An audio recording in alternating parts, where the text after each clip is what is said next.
Hello folks, you're listening to episode 12 of the sports betting podcast, A Mug's Game. And this is your host, Smeg. Yeah, that's right. We're back after a long hiatus. The last podcast was actually back in January for the Australian Open, so we've took a pretty long break, but glad to be back. As most tennis bettors at least would vouch for, it's the day before a Grand Slam is you feel like a kid at Christmas Eve. It's a very we're all very excited about the Grand Slam because we love our tennis and we love to try and make money off the bookies. So that's what we're going to try and do here. We're going to try and preview the French Open and Roland Garros, the men's and the women's draws. And hopefully we'll be able to find some value bets out of that. Yeah. So basically, I did say back in January that that I'd like to take little breaks from just in the podcast. I'd like to take little breaks from the tennis betting, and so I took a few months off. After the Australian Open, and we had the 50-1 winner actually, Osaka. We had her way back in I think September or August at 50-1, and she came through and won the final there. And since we've come back, we've only really been doing Sunday outright bets. I haven't really been focusing on match bets, although there will be match bet tips for this podcast, but we've been doing Sunday outright tips, and they've been going absolutely fantastic. It all started with Team at 66-1 to win Indian Wells. And we've also had, since then, we've had Berrettini at 25s to win in Budapest. Muchkova was 100-1 finalist in Prague, and she was 2-0 up in the third set, so that was a bit of a heartbreaking loss, but still it was nice to get half the odds at 100-1. We've also had an 80-1 winner. Christian Garin won at Houston, which was a big win for us. Astra Sharma 66-1 finalist in Bogota. Diego Schwartzman last week won his quarter at 33-1 in Rome. And also we were pretty unlucky. We had Mladenovic at 250-1 to win Rome outright, and at 50-1 to win her quarter. Now this is just before she's back in form now, and we got pretty unlucky after she won the first set against Sakari, and then didn't come through, and she would have had every chance, I think, against Pliskova. So that could have been an absolutely massive win, but we did tip up for people to make sure that they put on a hefty cover bet so you can make a decent bit of profit either way, which is what we did. So yeah, it's going well. We've had a few losses here and there at big prices as well, but in general I think people who've been following the tips have been very satisfied, and hopefully we'll be able to provide some good tips for you today. So I'm going to focus first of all on the French Open women's. Of course, I'm putting focus on the French Open, but the women's side of things first, and we'll go talk through the outright markets. And then we'll talk a little bit about quarter betting. I'm not going to focus too much on that because I do actually have a good few match bets, which is unusual. Usually I'm more of an outright bettor, but today I'll probably be more focused on the match bets. But we'll look at the outright markets anyway to start with. You got Simona Halep at 4-1. Is the favourite, generally around 4-1. And that's the best you can get on her, which I suppose is fair enough. She's the defending champion, and she's going to be motivated to retain or defend her crown. 4-1 does seem a little bit skinny, I have to say, and she hasn't won any title this year yet, and has been found wanting. Like, she lost in the final badly to Mertens. I think it was either Doha or Dubai. I can't remember which, but she's been beaten by Vondrousova recently in Rome, and so she doesn't look in full fitness. But I wouldn't be at all surprised to see her going to run. But at 4-1, I couldn't be back at that. Mertens is 9-1. In brilliant form, won Madrid really, and just got a bit tired against Conte in Rome. But at 9-1, I couldn't be backing Mertens at 9-1, not because of her lack of talent, but it still remains to be seen if she's a Grand Slam champion. Like Bertens in the past has had problems with her nerves. Obviously, it's something that she's worked on and improved on in the last few years, but it still remains to be seen whether Bertens really does have the champion's mentality. Last year she came into the French Open in great form, and she's she got beaten by Kerber in straight sets. She's had some poor losses in Grand Slams as well. Her best result last year was actually on the grass in Wimbledon, but even she lost poorly to Julia Gorges in the end in that quarterfinal. So I have my suspicions about Burton's mentality. Whether I know she did beat Halep convincingly in Madrid, but I have my doubts about whether Burton's has a mentality to win. So I'm not going to tip her up. Osaka at 14s, you couldn't really be tipping Osaka at 14s because, look, she doesn't have great clay court pedigree. And she also has twice in the last few weeks had to withdraw from tournaments, because of injury. But the one thing I will say, Osaka is all about the Grand Slams. I think Osaka kind of models herself in Serena a little bit that way. She just looks at how Serena doesn't care about any other tournaments except Grand Slams, and already it seems like Osaka's having that attitude in her that attitude. She's but 14-1. She has won the last 2 Grand Slams. I have a feeling that she could go well, but she still couldn't be backing her at 14-1. And of course, we'll have to take in the draw into account here, which I will do when talking about the quarters. But I'm not going to go into too much tedious detail about every single match that each player will have to play. I'll just kind of be touching on the quarters then. I'll be going into more detail regarding the match bets. So we have Pliskova at 14s. Obviously she won Rome. It seems very short to me, but she's probably the most consistent player on tour, has to be respected. Petra at 16s. Petra's been to the semi-final of the French once, but that's only once. Now she's a more consistent player this year than she has in the past. You know what Petra, she can be up and down, but I don't love that. Serena at 18s, she actually has an easy enough draw, but really, how can you? It's so hard to back Serena at 18s. You don't know if she's going to pull out injured like she's done all year. And on clay, her best weapons aren't as potent on the clay. Her service isn't as potent, and her movement, at her age as well, would tend to get a bit exposed on the clay. However, she did, before she pulled out against Sharapova last year, she did beat Gorges and Barty quite handily. So you've got to think that she you have to still respect her all the same. But I think one of the top clay quarters would take Serena out if it came to her, if she did actually come deep into the tournament. Barty 22s, I think that's an absolute joke. She's 28s for Wimbledon. Her game is built for grass. It's not, it's not. I can't understand that. I can't understand the thinking about behind that. I know she won. I think it was Miami or Indian Wells. I think it was Miami, and that was her first, really big title. But on the clay, she hasn't done a whole lot on the clay. I think it's a ridiculous price.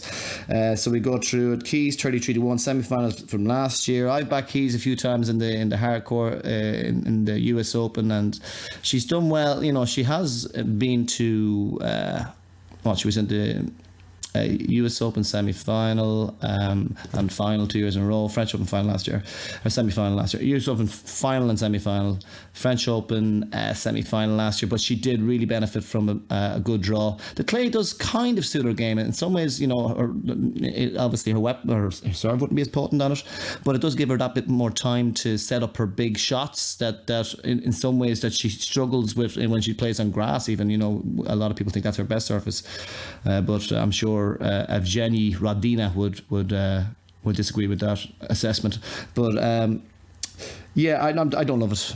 If I'm going to be honest, Svitolina 25-1. She's coming in injured, so it's very hard to know what sort of form she's in.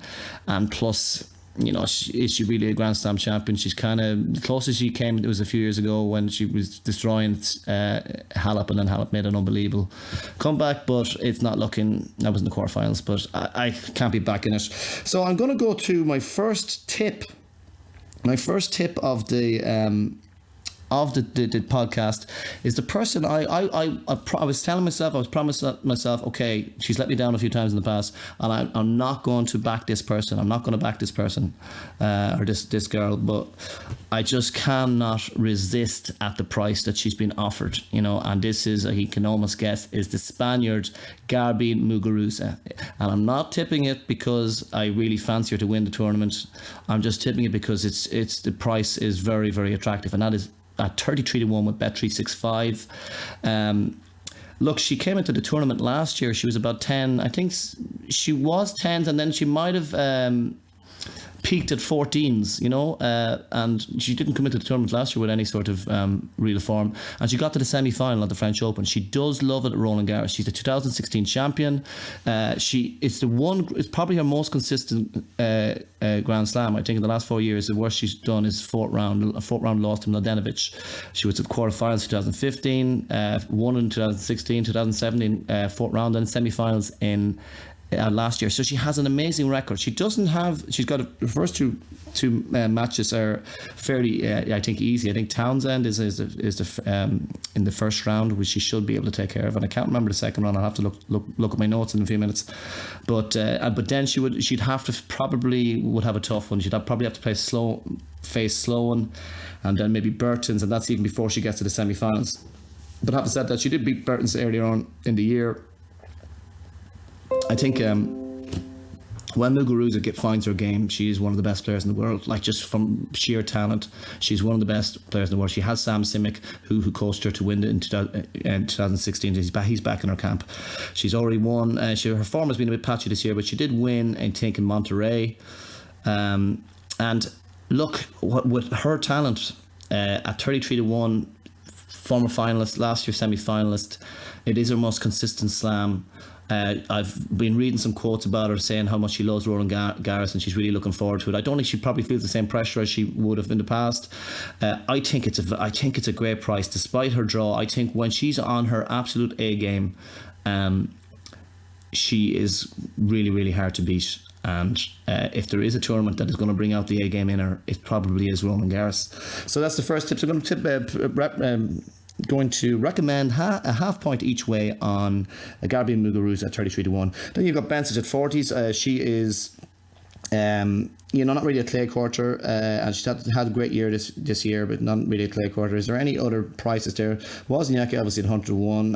Hard to fancy that. Katsakina coming back to form at 66-1. Don't really fancy it, even though she's back in form. I still think there's, Halep would probably take her out in the fourth round of quarterfinal if it came to that. Mladenovic 66-1, can't be back in that. She would have been probably nearly 250s, maybe 300s, 400s a few weeks ago, but she's found some form. She obviously has Sasha Bajin, Osaka's old coach, with her at the moment. So yeah, I can't really be back in that. Kontaveit 66. Kontaveit, Nigel Sears with her, coaching her. She's made great improvements this year. Got to a final in Stuttgart. But I think Kontaveit still has massive issues with her nerves. She's not a champion. Yastremska in amazing form. She recently just won Strasbourg in an unbelievable final against Caroline Garcia. She's 80-1. That's tempting. That's kind of tempting, but one thing that really annoys me about that is a week ago I tipped up Yastremska at 100-1 to win her quarter in Rome. 100-1, and she was 250-1 to win the Rome, to win the whole tournament. And she went out first round to Carlos Flores Navarro, and then she goes and plays unbelievable, hammering everyone apart from Garcia in Strasbourg. It's just that's the way the cookie crumbles sometimes. Even though we've had some good results, I feel like we've been very unlucky in spots too. With Mladenovic and Yastremska, and just there has been a few others. So I don't think the other tip that we've already put up, and we haven't done it yet.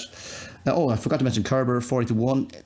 Not terrible. Got to the quarterfinals last year. Not really a clay quarter, but it's worth considering. I just think, obviously clay is not her best surface, and she hasn't had a brilliant year by any means. I think she got to the final of Indian Wells, but we actually tipped up Vondrousova, Marketa Vondrousova, at 150-1 a few weeks ago. I know the guys at the Network podcast I tipped her up as well, and look, there's a lot of us on her at 150 to 1, and we're really loving the fact that we're on her at that price.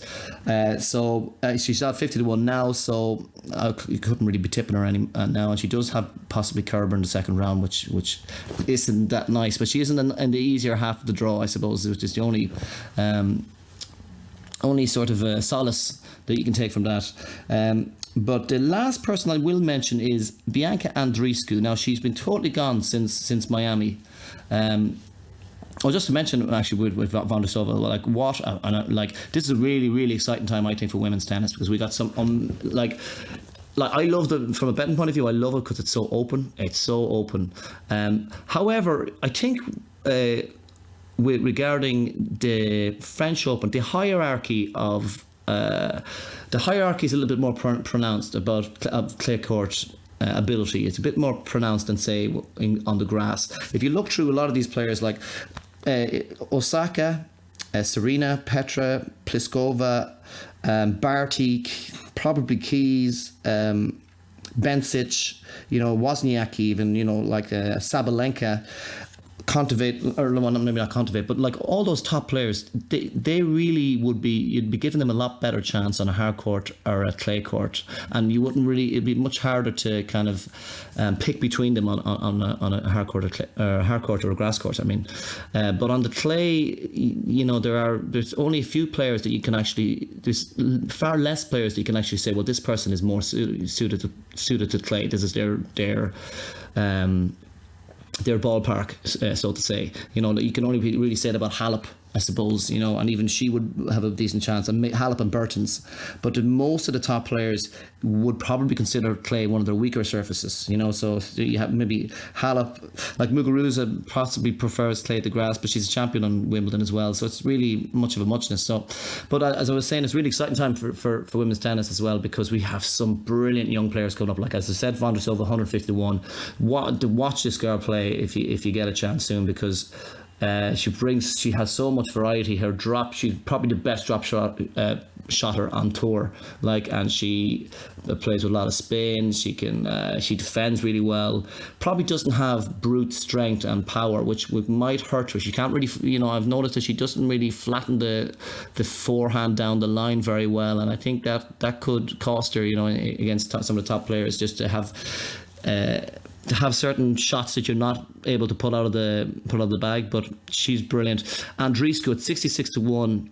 I had this feeling about Andreescu. I just read a quote from her there, and she says she's really excited about the French Open, and she said, I'm here to win it. I'm here to win it all. I'm going to take one match at a time. I'm here to win it all. Now, she hasn't played in months, but when you hear something like that, and I'm telling you, I totally believe that she believes that what she's saying. So that's worth that is certainly worth considering. Maybe watch her in the first match to see how she's playing, and if she looks good, I'd say certainly if you can get her from the 40 to 66 mark at that stage, it might be worth taking a shot on her if she's looking good, because I think she believes she's got the mentality of a champion. And there's other young players coming through, like Swiatek from Poland. I don't know if I pronounced that right. She's a really talented player. Vondrousova, Anisimova, very talented player. She's 150 to 1, which is I probably think it's a bit too soon for her, but I'm sure I'm missing a few of the players too, but there are some really talented young players to keep an eye out for. So anyway, we'll go on to the quarter betting. I don't really have much to say about this. So 33 to 1 is my outright tip on Muguruza, and if you've been following the Twitter, 150 to 1 on Vondrousova. Look, we'll have to go through the quarters very, very quickly. I'll have to look through my notes here if I can find it. I'll be honest with you. The first quarter obviously is with Serena and Barty and Osaka, and let me see who am I missing? Osaka and. Look, I can't really find it at the moment. Yeah, so that quarter. Serena has a fairly easy draw. I think Osaka. is due to play Azarenka or Ostapenko in the second round. Oh, I didn't mention Azarenka really. She's back in form, but I don't see her. She's never really been a contender on the clay courts in Roland Garros. I think maybe quarterfinal might be their best result there. But in any case, I can't. Yeah, you got Garcia is in that one as well. She's 12-1. She's back in form, which is good to see. But once again, does she have the mentality to go really deep in the slam? That remains to be seen. We haven't seen it yet. If I had to choose, I'd probably say Osaka's not terrible odds at 10-3, but I can't really pick a winner from that. Also, like Serena's got Jakubovic, maybe Kenin, Barty, who she beat last year, Keys, or then maybe Keys or Osaka. I think if it came to it, Osaka against Serena, I think Osaka would take her out again. So, look, it's just too hard to call. I will say, though, I do like, for her quarter, second quarter, Halep for her quarter at 6-4 with Sky Bet. Look, Halep is capable of losing in the first round. There's no doubt that she is. Look, she's had some terrible first round losses to the likes of Xiao Zhang in Australia, and over the years, Chepalova, I think, was one at Wimbledon that she had. Kanepi in the US Open. She's had some very poor first round losses to weak players, and she's got a tough enough opponent in the first round, Tomljanovic. But if Halep is going in refreshed and determined, you'd have to expect her to get through that. Then it's Linette, maybe Serenko, and then Kasatkina, Qiang Wang, Kasatkina, who she has a good record against, and then possibly Petra in the quarterfinals. That's the worst case scenario. It would be Petra, and on the slow clay, you'd probably fancy Halep anyway. You can never guarantee that Petra's not going to. Petra's often one that is vulnerable in the early rounds, not even guaranteed. So at 6-4, I wouldn't back her 4-1, because I think there are certain players. I'm not 100% sure Halep is mentally prepared to win the French Open again. But at 6-4, considering your draw, I have to say it's worth a backing. I think it's very hard to see her beaten, and if it comes into the quarterfinals and it's looking like Petra is really hot, then you probably would be in a position where you could cover profitably.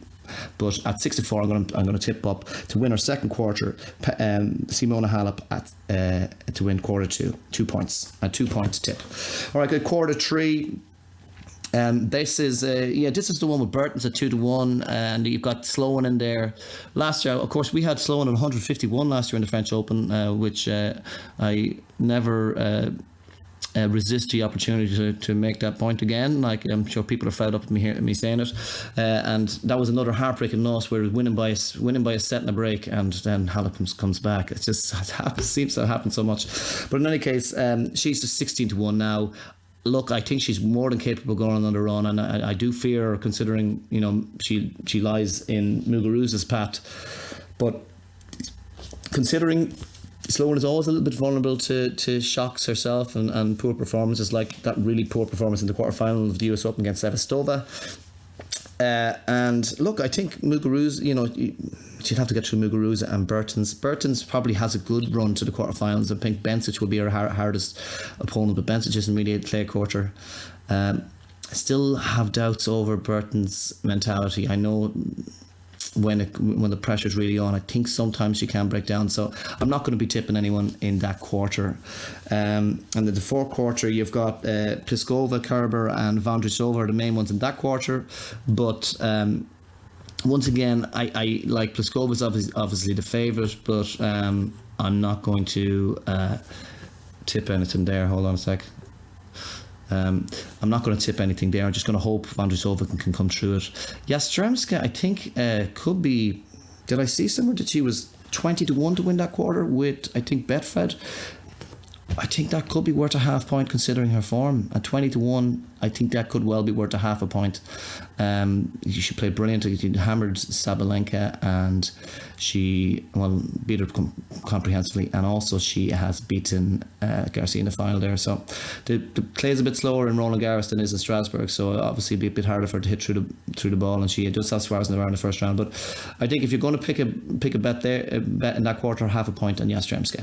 So I'm going to before we go on to anything before we move on, we want to talk a little bit about some of the match bets in the women's tennis, and I've already posted them up on Twitter, but this is what we've went for.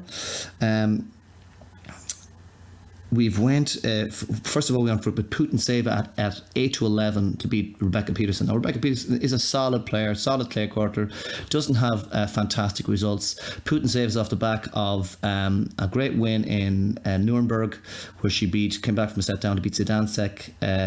And her confidence will be absolutely sky high. Now sometimes players do have dips, like last year Larson lost in the first after winning Nuremberg. Lost in the first round to Bethany Matic, and sometimes when players win these tournaments before pre-slam tournaments, you can see a dip. But Putintseva just loves the French Open. She loves it. Like, she's twice a quarterfinalist. The 2016 quarterfinalist, third round against Muguruza the year after, and a quarterfinalist again last year. Confidence is sky high. She does have a day off to rest after her tournament win. I gotta feel, she just loves it in France, and I think she will have the edge overall over Putintseva. So I put 3 points there at 8-11 on Putintseva to beat Peterson.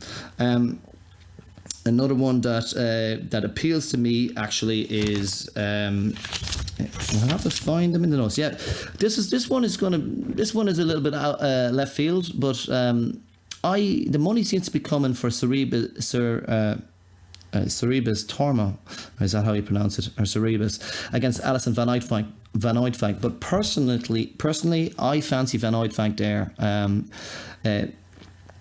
Van Oudvank has won the only match between both players in 2015, which is what was on clay in straight sets in Rabat in Morocco. She recently has had a run to the quarterfinals in Rabat and got beaten by Sakari, who was the eventual champion, so there's no shame in that. And Sorribes Tormes, like, she's one of these players, one of these pluggers. She's really just a bit of a plugger ultimately, and she beats who she's supposed to beat. But generally, she rarely has big results against top players. Like, and even just recently, she's had losses on the clay to people like Petkovic, Lepchenko, Jabeur, and most recently Stojanovic. Now, I don't think necessarily, like, Van Oudvank has a reputation of being an indoor and grass court specialist, and she is an indoor and grass court specialist. Of course, she won a tournament this year and beat Vondrousova in the final. I think was it in Hungary? I can't fully remember, but that, yeah, she is a specialist, but she can play on the clay as well. She's reached the second round of Roland Garros. The last 2 years, she's been to the fourth round of the French Open before. She's well able to play on clay, and I think she's a step above. I think she's a much better player than Sorribes Tormes. So I fancy. There could be money. Maybe it'll be 8-11 or 4-5 by the time this podcast comes out. But I fancy. I got 3 points on Alison Van Oudvank to win that game there.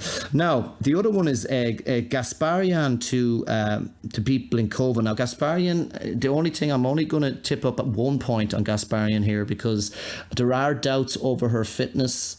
She had to pull out recently out of Rome. I think it was against Sam Stosur, I think, because of her wrist. But for me, she is a much better player than Blinkova. Blinkova really is probably more suited to fast courts as a counter puncher, but she doesn't really have the power to hit through a slow clay court. And Gasparian has a little bit more shot making ability in that regard. Of course, Gasparian got to the semi-final at Istanbul there recently. She had to pull out against where she beat people like Kudermetova and Buzarnescu. I think she had to pull out against Petra Martic. She got the third round of Madrid. So she has shown this year that she's some good form on clay. Now Blinkova is a great fighter. She got to a final in a challenger event in the Czech Republic, and then she fought through the qualifying. I think she basically came back from the dead against Juliet Lushko, who is no world beater on clay whatsoever. So the fact that Gasparian is evens, is an underdog here, I'm not buying it. I'm afraid I'm not buying it. I'm going to have to say, okay, I'm going to have to say, look at. If I knew she was fully fit, I'd be putting 4 points in this, but because there's a little bit of doubt over her fitness, but she's in the draw, I'm sure she wouldn't play if her wrist wasn't right, so I'm going to say 2 points on Gasparian to beat Blinkova at evens with Sky Bet. So other matches in the women's, let me see. What I probably will do actually now is I'll just go through while I'm at it, while I have the pages open. I'll go through the men's bets that I have too. I'm thinking to myself, I'm about backing Zvonareva to beat Bolsova at 8-11. Now Bolsova got through the qualifiers, but she had a fairly easy. She had Anne, Ju, and Babos, who was very poor on clay.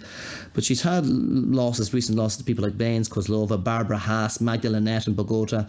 Like, she hasn't beaten any player of note in her career so far, any player. And I think Zvonareva, who's probably never really was a clay court specialist, but she has been to the French Open fourth round a few times. And she hasn't been in bad form this year. She got to the semis in St. Petersburg, and I just think I'm thinking at 8-11. Leave it with me. I'm not 100% sure if we're going to go down that road yet. But in any case, who else were we thinking of? I think. Oh yes, of course. We tipped up. Now the prices may have changed, but we did tip up Annette Kontaveit to beat Karolina Muchkova. I know the guys at the Network Podcast, which is a great podcast. There, guys, it's worth checking out and following them on Twitter. They were kind of saying it's a dangerous first round match for Kontaveit, and Muchkova is a good player. She is a good player. However, I think personally that she has been a little bit overrated because of her run to the final in Prague. Because ultimately, when you look at her results, you know, she's been solid against the players that she's supposed to beat. But in the Prague tournament, it was a very weak field. I think, you know, she won in a third set tiebreak against Jennifer Brady. She beat Pera in the final, or she beat Pera in the semi-final, and Svitek, who I think was dead on her feet. I think she was off the back of a big run, and I think she had to play 2 matches in one day. But she lost to Teichmann in the final. I think just Kontaveit is just a more explosive player. Like, Muchkova is a very good player, but Kontaveit is a more explosive player. She got to the fourth round of the French last year, beating Petra Kvitova on the way, and then she had a stinker against Stevens. But she just has more explosive ground strokes, and I think she should be a much bigger favourite overall. Now, you never know with Kontaveit. She could turn up and have another stinker. Like, she's had some really poor ones in Grand Slams, like against Van Uytvanck in Wimbledon, when when nobody was expecting her to get hammered. Another one against Stevens. I don't know who someone better in the Australian Open. I can't remember who, but it was another poor loss. But since Nigel Sears seems to have instilled a bit of belief into her, and I expect him to have her well drilled for the match, and I think she'll have too much firepower for Muchkova. So I think we did go 3 points on the young Estonian girl Kontaveit in that match. Also, we went with Sabalenka. I think I said 3 points to Sabalenka as well. I'm going to just change that to 1.5. I'm a little bit. She looked like she came back into a little bit of form when she got to the semi-finals at Strasbourg, which is good to see. Cibulkova generally doesn't do well against. Cibulkova likes to dictate the play herself, so she generally doesn't do well against these big, powerful ball strikers. Now, she'd have a better chance against them on clay, but if you just look at her record against people like Kvitova, and I think Lina and a few, she has bad losing records against these big powerful players. So Sabalenka fits that bill. She wins. She's leading the head-to-head 2-0, or head-to-head 1-0, a 2-0 win. And at 4-6, considering she's back into a little bit of form, I think I have to fancy her. So it's a 1.5 bet on Sabalenka to beat Dominika. So as regarding the men's first round, if you don't mind, I'm looking at one of the bets that I was really intrigued by is the fact that if I can find it, if you don't mind, Jaziri. I'm going to look at this. This one is Jaziri to beat Ate. I couldn't believe that Jaziri was 11 to 10 underdog in this matchup. Ate lost his to Garcia Lopez his final round of qualifying, just like last year he lost to Taberner in his final round of qualifying. And Jaziri has some decent form recently. He's beaten Jarry and Leonardo Mayer in Portugal. He went to 3 sets with Goffin. He's had some clay court wins at the French Open. He beat Eugenie last year in best in 5 sets. He reached the Istanbul final last year, He beat Florian Mayer in 2016 and lost in 4 sets to Berdych. So he can play on clay, and he's got a funky enough game. Like, for me, Otte has it all to prove in that matchup. Okay, he couldn't even win the last round of qualifying against veteran Garcia Lopez. He has it all to prove, and Jaziri has shown enough recently and in the past. In the fact that he's got the Grand Slam experience, he knows how to win best of 5 Grand Slam matches. Otte doesn't, and even if you look at Otte's results, recent losses to Novak, Horansky, Halys.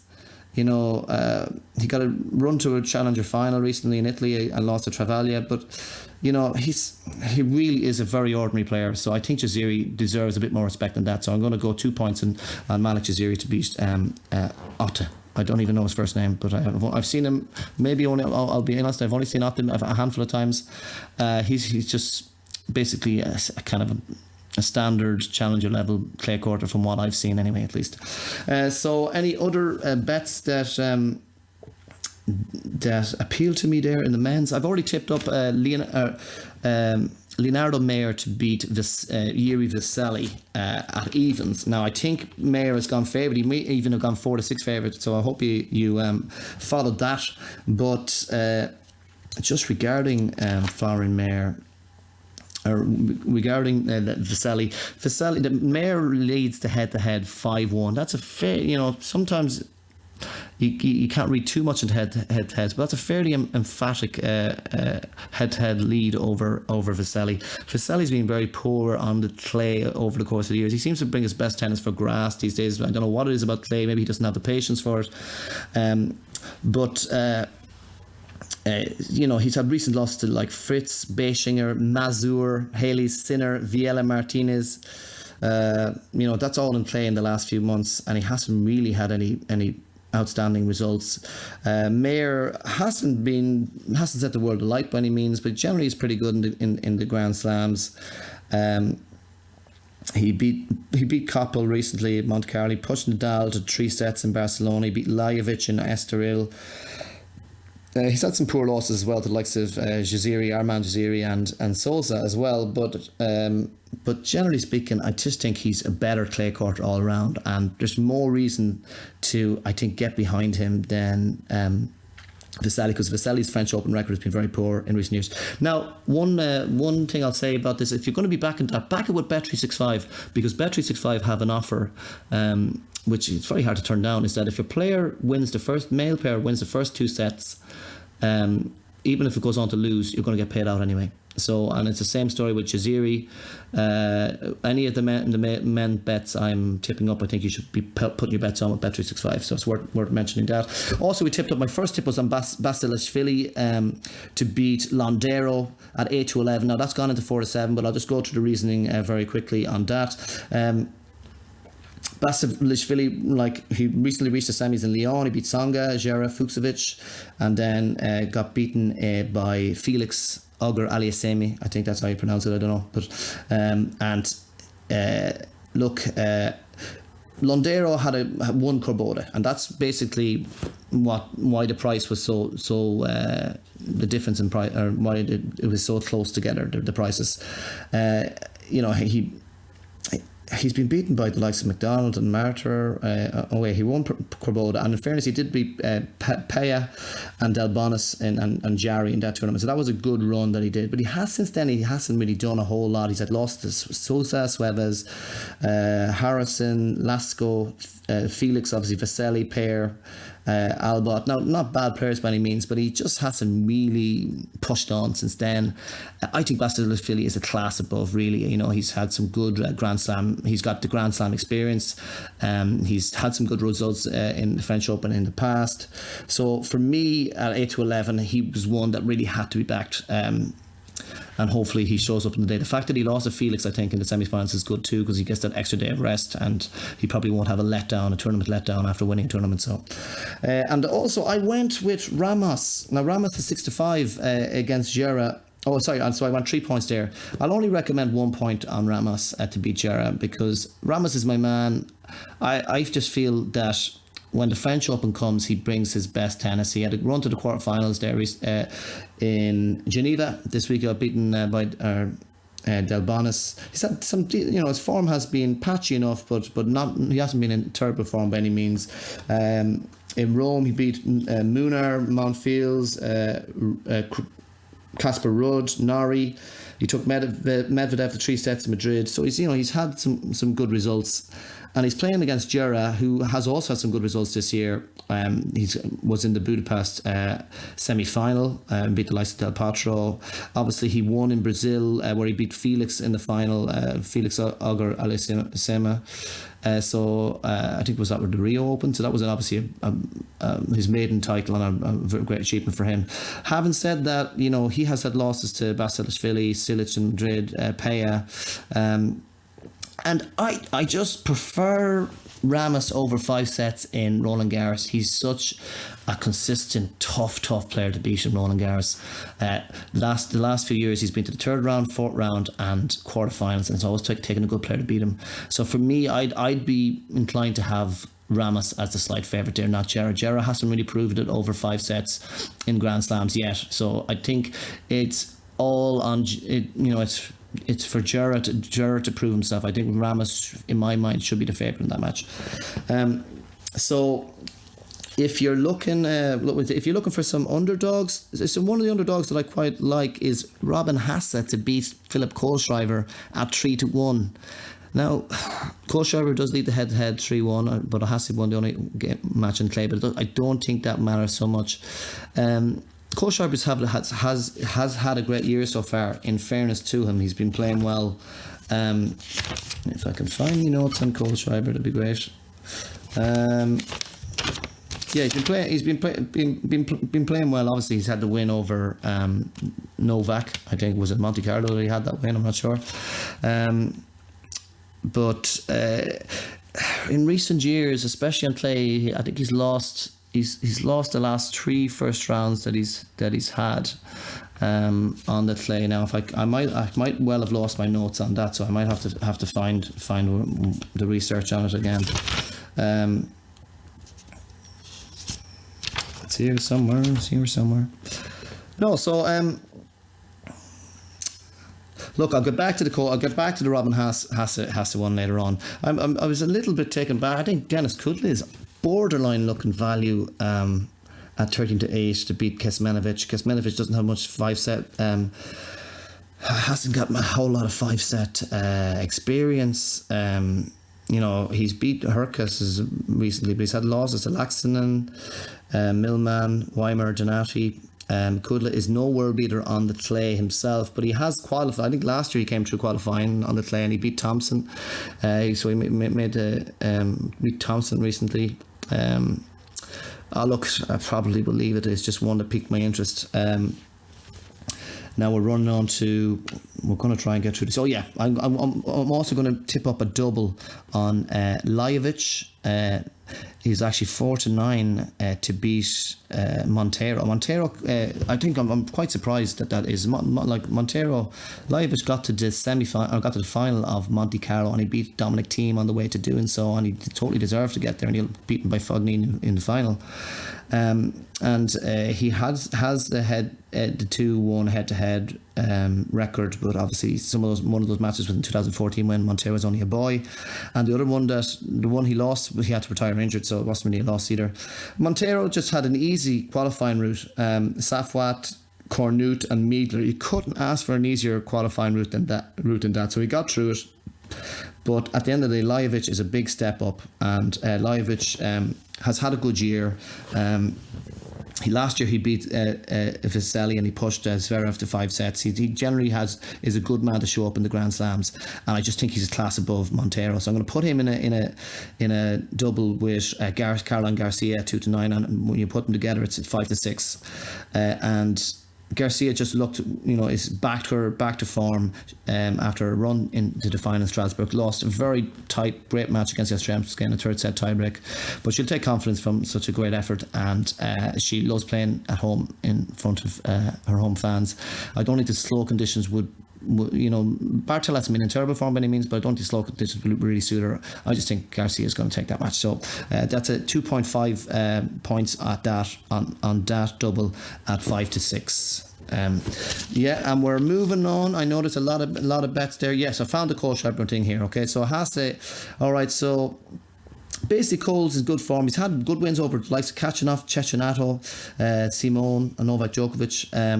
But in the 5-set format, he's lost in the first round the last 3 years to Karic, Kyrgios, Almagro. Of course, they're good players. They are good clay court players. And Andujar actually was another one. But he's nearly 36 years old, and I just question, they're both veterans, but I just question, has Kohlschreiber actually got the stomach to grind it out on clay over 5 sets? I think he's shown signs in recent years that he doesn't have that stomach anymore. It's a tough all grind over 5 sets in Roland Garros. Even against Souza in the Australian Open, he seems like he kind of fades away in a 5th set in a very grueling match.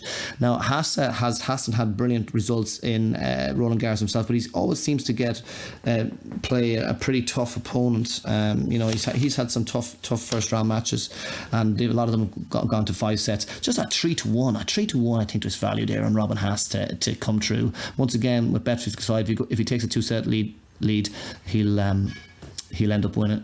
He'll end up getting the money anyway. So that's one to consider. I'm thought about Duke to beat Siegemund. Siegemund isn't the player that she once was, and Duke came through against Russ, Dykman and Minen, and that's actually a tough qualifying pat, as qualifying pats go. And at 5-2, I'm tempted. Leave it with me. We'll have to go look through that again.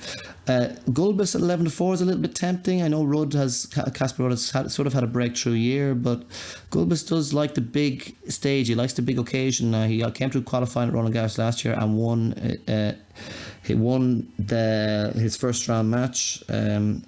I can't remember who he was against, and he's been to the 4th round. He was in the 4th round in 2016. He's been in the semi-final in the past. His form has to be brilliant, but just at 11-4, it's tempting. We're going through a few more little match bets here, or we're nearly probably done with the match bets actually. If I look through what else we have, I think we're probably going to be finished there with the match bets.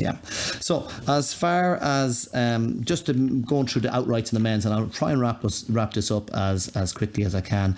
We're looking at the outrights now. Nadal is 10-11 favourite after winning against a tired Novak in Rome. He'll have gained a lot of confidence from that, because he's been looked shaky. He's had losses to the likes of Fognini and Tsitsipas in Monte Carlo, and obviously Thiem as well. Novak is at 5-2. Team is at 17-2. With boys, that's the best price, and then after that it's a long way back to the likes of Tsitsipas 22-1, Rogers 33-1, which I actually don't hate. I don't hate at all, because it's still Roger. I know he might be an old man, but 33-1, it's a little bit tempting with boys sports. Del Potro 66-1. He came back and had match points against Novak, I think in Rome. So he all of a sudden came back in amazing form. So has to be respected. Fognini 100-1. I can't see it. He just doesn't have the ability mentally to grind it out over seven matches, on clay, and has never. He's only been to quarterfinals of the French once, despite his talent. I mean, we all love Fabio, but he's what a character and what a brilliant player to watch. Probably my favourite player to watch. But no, 101 Stan, 100-1. That's pretty big in fairness, but Stanimal, he recently broke up with Donna Vekic, and so unfortunately I don't think there'll be any chance of him channeling his inner Paul Bettany now to glory in Roland Garros this year, because I think his form has dipped, and I wonder, has that had an effect on his form? Who knows? Karic 150-1, which I don't hate. If you're looking for a really good value outsider, I don't think Monfils is bad value at 200-1 with Boyle Sports. If you wanted to put a quarter point each way on that, I don't think it's bad value at all. Something small in it. Then you've got Kai at 151. I don't really see it. If there's two other bets that are a bit crazy to me, it's probably Cecchinato is 500-1 with a Unibet. Last year's semi-finalist 500-1 seems a bit ridiculous. I think it's probably worth maybe a 1/8 of a point each way, and that maybe a quarter point each way, and that if you wanted. And Benoit Paire, at 500 to 1 as well with, I think, Betfred. That's like, he's in unbelievable form. He's won 2 clay courts tournaments in the last couple of weeks. He's in brilliant form, and he's playing in France in front of his home crowd, full of confidence. You'd probably have hedging opportunities. That's worth considering as well. But apart from that, I don't really see much value in the outsiders. In fact, we talked about how the hierarchy on clay in the women's is more pronounced than on other surfaces. Well, it's particularly pronounced on the men's in the men's game. Well, the hierarchy is always pronounced. And you basically have Novak, Federer, and Nadal ruling the roost. And Murray was kind of in at number 4 there, maybe Stan and Del Potro were kind of the second tier top players. But yeah, like if I was to pick a quarter, I don't really like the value on any of this. Like Nadal, he may have won Rome, but he did come up against a tired Novak.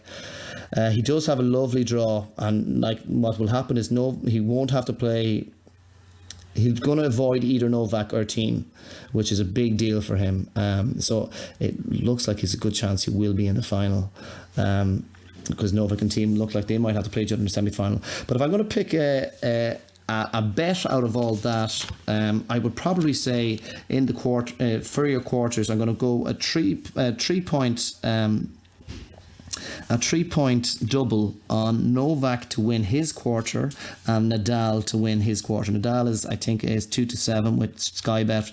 Novak is 8-13. So it's basically just over evens you'll get on that. And look, they just put, Nadal has such a fairly easy draw, in fairness, in his quarter. Let me see now if I can find the notes. Well, look, so I'll look in Nadal's quarter. He's a pretty easy quarter. I think Medvedev is the next highest seed in it. He's managed to avoid all the dangerous players in it, so he really should come through. And then of course Novak is in Zverev's quarter. Now Zverev has found a bit of form, but on the slow clay, he's going to have some tough matches actually. Zverev he's up against Millman in the first round, which will probably grind him down. Fatigue might be a factor, as it was in the quarterfinals last year against Dominic Thiem, because of all the 5-step matches he had to play. But in any case, I think Novak would have his number on the clay. I think he's a little bit too one-dimensional, and he won't be able to hit through Novak on the clay. And he's the biggest threat really that Novak would have. Novak is in good form, winning Madrid, back in good form, winning Madrid. Just got a little bit tired in Rome. He'll be flying fit, and he's anxious. He's chasing after Roger. So, like, I think Nadal. I think it's maybe an obvious pick, but I think the boys are going to show why they're the king, the main men once again.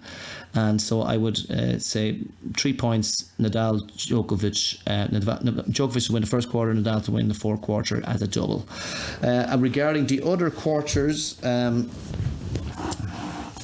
is there any value in the other quarters? Look, I think Dominic Thiem at 5-4, I think he's the real deal as well. I don't think he's going to be found wanting. And at 5-4, he does in the quarter. There is Del Potro is obviously the biggest threat, and he's the one that I would worry about a little bit. I'm considering backing Thiem. I'm going to have to maybe do a little bit more research on that one. I'll consider back Thiem at 5-4, and if I do, I'll put it up on the Twitter handle. And then in the Tsitsipas, I suppose he's the deserved favourite, and Roger is the second favourite in the third quarter. I couldn't really pick out any value prices on that quarter, to be honest. But at this stage, look, we'll do a little bit more research. Obviously, this podcast, because this is the problem with the Grand Slam starting on a Sunday, it's just a little bit more of a rush to get your bets out there. I will probably post a few more bets up on the website, up on Twitter. As in the next couple of days, and keep an eye on the Twitter handle as well, because we will be posting second round bets, third round, fourth round, all the way up to the final. But probably usually they slow down. The further you go into the tournament, the more I like to take a step back, because at that stage the bookies kind of know what they're doing, and there's just less opportunities. But in any case, putting the it's once again it is the men's is actually more exciting this year as well, because on the basis that, look, there is doubts. It used to be Nadal shows up and he wins it, and there was kind of as brilliantly as he was, there was sort of an element of what's the word I'm looking for, inevitability about it, and so you really didn't feel that excited. You kind of about the French. Oh, you would still be excited as a tennis fan, but this year, there's a lot of stories there. Like, can Tsitsipas break through? Roger's back playing in the French for the first time in years. How is he going to fare out? Will we be seeing a Roger Rafa semi-final? Probably the last time ever in Roland Garros. There's Dominic Thiem. He beat Nadal in Barcelona, and he's won Indian Wells, beat Federer in Indian Wells. Has he pushed on to the next level? Is he ready to win? Is he the pretender that's finally going to knock these top guys off the perch? Djokovic back in form. Wasn't back in form at the French Open last year. He's only coming back in form when he lost in the quarterfinals to Cecchinato, but he's back to himself again. Are we going to see a Novak Nadal final, which would be pretty unbelievable? So Novak team, can team take out Djokovic? There's a lot of really good stories. Del Potro just looking good as well. The pretenders, there's also the likes of Zverev. Are some of these guys gonna push on forward, and actually make a proper challenge? I would say, just putting all the bets aside, we're all really excited about the French Open. We'll just, it's as I say, the women's game is great because we got so many great young players coming through, knocking on the door, and there's obviously this house. There's the likes of Serena and some of the old timers still hanging in there. Petra back in form. You got the Osaka story. After sacking her coach, is she going to go on for third slam in a row? Halep, can she retain her title? There's loads of great potential stories there. Sloane Stephens, I love Sloane. Oh my god, but yeah, she's a gorgeous woman. In fairness, I saw a picture of Sloane with her her boyfriend, or she got engaged there, I think, on Twitter. I swear to God, not that you'd ever, obviously you don't have a chance, but my heart did sink a little bit when I saw that, if I'm going to be completely honest. But in any case, what was I going to say? Yeah, there's just so many great stories. So regardless of the betting and the value, I'm just going to talk about who do I think is going to win the French Open, and why. And this is just, leave the betting aside. I'm going to say in the men's, I think it's going to be Novak Djokovic. And the reason I think is he was so impressive, coming back and winning Madrid. He's got a decent draw. Unfortunately, he will have to play a team in the semi-final. But I just think that I just think that Novak, being the champion that he is, would probably over 5 sets be a little bit too consistent for a team. Team would have to play unbelievably out of his skin to take out Novak, and he's capable of doing it. And we know that he could do. If anyone can do a stand on Novak that isn't stand, it probably is team. But there's a lot of ifs and buts, and I just think if Novak gets through that semi-final, I think he will beat Rafa in the final. I think Rafa did, in fairness, come through against a tired Novak in Rome, and that will give him confidence. But I think that Novak still has the mental edge, and we're going to see a much fresher and ready for battle Novak Djokovic in that final. And I think he's going to take Rafa down in the final. I really do. As for the women, I don't know who to pick. Who will I pick as my winner in the women's? Maybe I shouldn't. Will I try not to go for someone that's too obvious? Do you know who I'm going to say is going to win? I'm going to say Muguruza is going to win it. Muguruza is going to win it, 33-1. All right, regardless of the price, she's going to win it. or maybe that's just me having wishful thinking. Anyway, just a few. There was a few questions there. I didn't probably get to read all the questions left in, but I have a question from Mike. Mike asked me, what do I think of the 7-4 prize? I think it was 7-4 prize going on 40-year-old Ivo Karlovic to beat, I think, was a 36-year-old Feliciano Lopez. Those two guys on clay, like, that could be a bit of a comedy show if we're being honest with ourselves, and it'd be barely have to walk around the court. There won't be too many long rallies anyway.